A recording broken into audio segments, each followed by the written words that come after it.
我见过最梦幻的蓝，在赛里木湖。赛里木湖都没来过。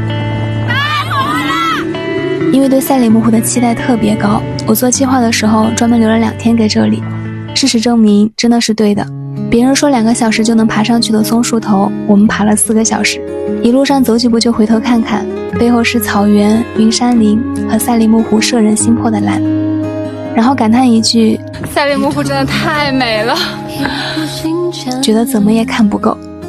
建议一定要爬到山顶，因为可以俯瞰整个果子沟大桥。第2天继续开车环湖，没有刻意的打卡景点，遇到好看的地方就下来走走，看到了科勒永驻的天鹅，感受了赛里木湖的风浪。当浪打上来，赛里木湖像极了海，可我从未见过长满鲜花的海。许个愿望，下次想冬天再来，看看有蓝冰的赛里木湖。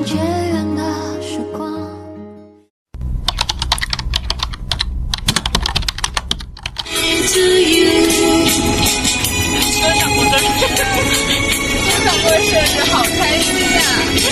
祝你生日快乐，祝你生日